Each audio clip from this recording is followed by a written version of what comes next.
Hi Year 8s, I've got your pre-learning video here for this week. Today we're going to look at castles, and then on Friday, in our Friday's class, you guys will be doing some questions or answering some questions that will consolidate your learning on this subject.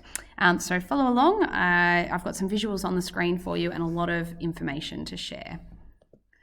Okay, so during medieval times, castles were built to protect the monarch, so the king or the lord's land. They had many features, such as high walls that made it very difficult for enemies to invade. However, if conquered, castles could then be used by invaders to help control the land they had taken. Castle walls were so effective in the Middle Ages that they were even built around some towns and cities. The first castles appeared in the 11th century. They were usually made from timber, and they sat on a high mound called a motte, which was surrounded by a ditch. If the castle was near a river, the ditch could be filled with water to create a moat. The innermost tower was called the keep. Palisades and walls, called baileys, protected the keep. By the end of the 11th century, timber was replaced with more durable materials such as stone or brick. You'd probably be more familiar with a castle that's made out of stone or brick. Obviously, timber is not a material that would last for such a long period of time, which is why we have ruins of stone and brick and not timber. So I've got some examples of castles for you here. On the left, we have the ruins of Corfe Castle, which is in Dorset in England. The square tower that you can see just jutting out of the middle there is called a Norman keep. The destruction that's happened to this castle was a result of cannon fire during the English Civil War in the mid-17th century. So it's in the 1600s, which was about 500 or so years after this castle was built. On the right, we have another example of a Norman keep. It's also a prison.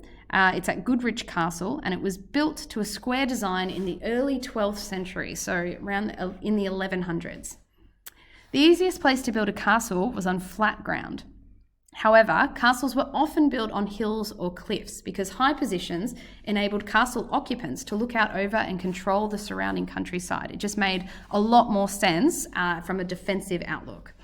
Such positions were easier to defend because attackers had to advance uphill, which was very difficult.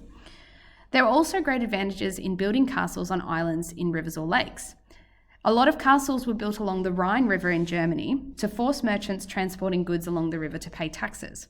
Such positions also ensured a supply of water to fill a castle's moat and for drinking during long sieges. Attacking a castle was no easy task. As their design became more sophisticated, more features were added.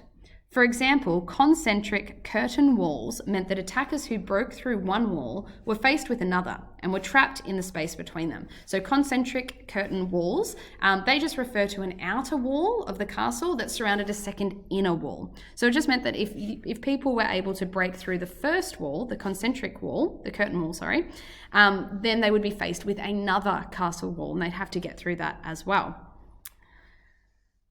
Marienburg Castle in modern-day Poland actually had 5 curtain walls. Drawbridges could be lifted above the moat, blocking access to the main gates. All manner of missiles could be launched at attackers, including arrows and rocks. Even boiling oil could be tipped through murder holes in the roof of the gatehouse surrounding the main entrance.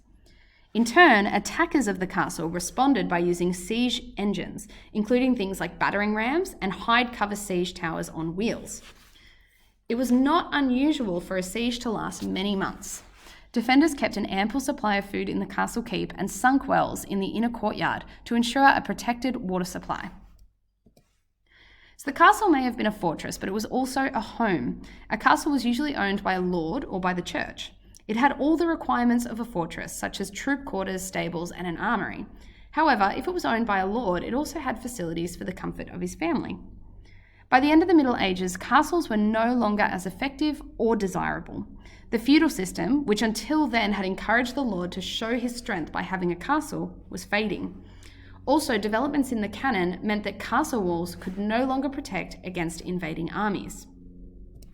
So guys, once you've watched this video, at the end of this video, I want you to reflect on what you've learnt in your pre-learning, In class on Friday, you're going to complete a task on Schoology that's titled Medieval Castles. I'm actually going to publish that task before Friday, so if you're just feeling like you really want to get started on history, I know how much you guys love history, you can complete that task before Friday. If you've done that, on Friday, I'll have another task for you to complete, something a little bit different, okay? So an extension task for you, it just means that you have the benefit of learning a little bit more than your classmates, if that's something that you would like to do. You're not obligated. If you would prefer, you can just wait until Friday and you'll be able to complete the Medieval Castles task then. Thank you.